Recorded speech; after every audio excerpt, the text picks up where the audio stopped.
Saudi Arabia, the UAE, Egypt, Bahrain and Qatar are at it again. This time, the Saudi bloc has cut diplomatic ties with Qatar, and the three Gulf states have given a 2-week deadline for Qatari nationals to leave. Access to air transport and naval waters has also been suspended by the entire Saudi bloc, including Egypt.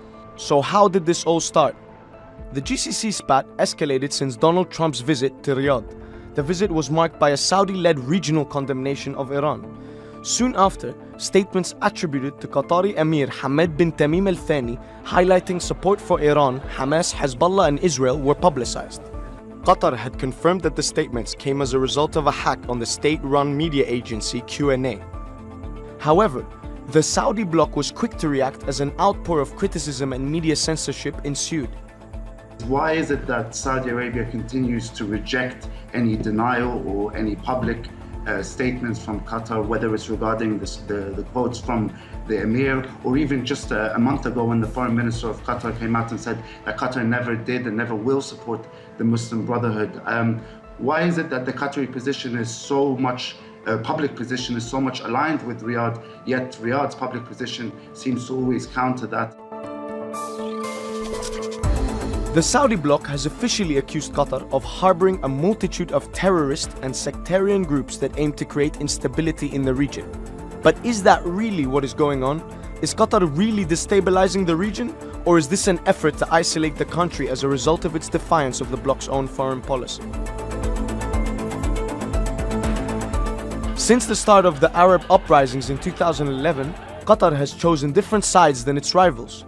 In Egypt, Qatar sided with the Muslim Brotherhood and Mohammed Morsi, the country's first democratically elected president. Meanwhile, the UAE and Saudi Arabia sided with Egypt's military regime. This was proven again last weekend after leaked emails of UAE ambassador to Washington showed direct support to the popular coup in Egypt. The leak also uncovered the UAE's close relationship with a pro-Israeli think tank, as well as efforts to tarnish Qatar's image and a role in Turkey's failed coup last year. In Libya, Qatar once again sided with the pro-Muslim Brotherhood Libya Dawn camp in the west of the country, whilst the UAE and Egypt have both backed the Libyan Dignity camp in the east, led by the self-proclaimed general Khalifa Haftar. Unlike Qatar, that does not have any significant hard power to show for, the UAE and Egypt have both supplied military support to the rogue general in Libya. As for support to Iranian regional initiatives, in Syria, Qatar, similar to its Gulf rivals, is supporting armed groups such as Ahrar al-Shem that are actively fighting Daesh and Bashar al-Assad's forces on the ground. In Yemen, today Qatar has been outrageously accused of supporting Iranian-backed Houthi rebels. Yet Qatar has been part of the Saudi-led coalition and has sent soldiers to protect Saudi Arabia's southern border. Meanwhile, Egypt, the country with the largest army in the Arab world, and Saudi Arabia's staunch ally, has not sent any soldiers to Yemen. Qatar even extradited the political dissident to Saudi Arabia on the same day it was accused of being pro-Iranian. But Qatar does rely on Iran due to its need to transport its oil and gas through the Gulf of Aden.